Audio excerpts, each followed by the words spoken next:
understand the language and also the history of Australia. So, it is a poem, but it can be sung, and it is the unofficial Australian national anthem. Australians prefer this to the actual national anthem because it talks about the Australian spirit.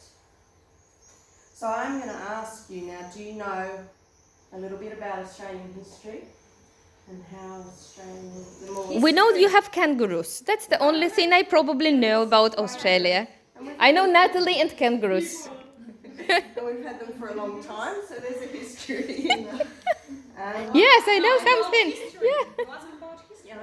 So I know that the half past of citizens are Englishmen from Britain, and there are a lot of Chinese people who live here, German people, and that's all. Okay. Yeah.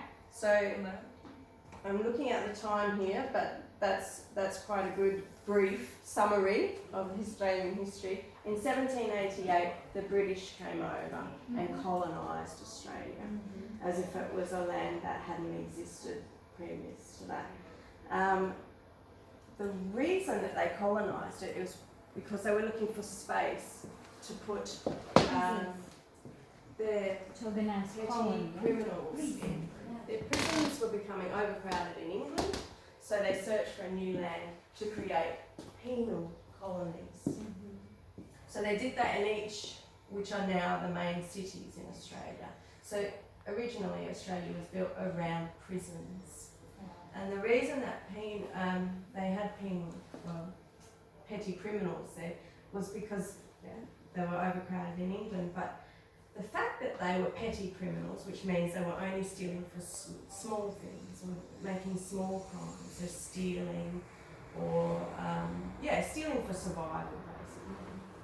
So they weren't in prison very long, maybe 2 years, 3 years. And when they came out, they had no way of returning to the mother country. So they started their lives in Australia. So essentially, Australians pride themselves on having a background of penal colonies, so petty criminals.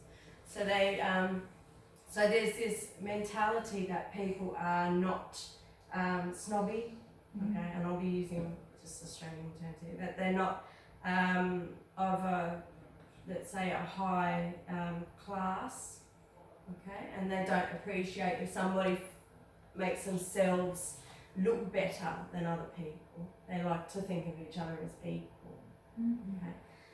This song here, this poem, speaks about one such fellow who is a swag man. Okay, and when I'd introduce this in a class, I would talk about the different words in the poem. Okay, and we'd do a sort of mix and match. So a swag man, let's start here, is someone who lives on the open road. So it's somebody who lives off the land and just takes what he can to be able to survive. And then we would work through some of the terms here. So. And he doesn't have a home. He doesn't have a home. So this fella here lives under the shade. So Bomżyk. Beside a tree. And then they bring in a lot of Australian phrases, and a lot of these might come from colonial times, so they're not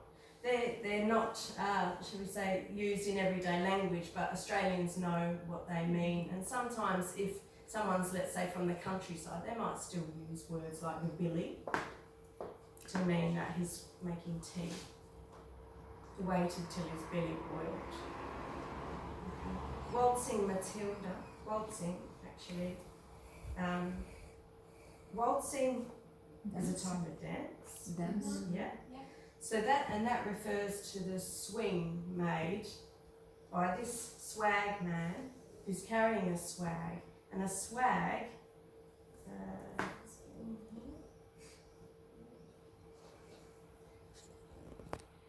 is also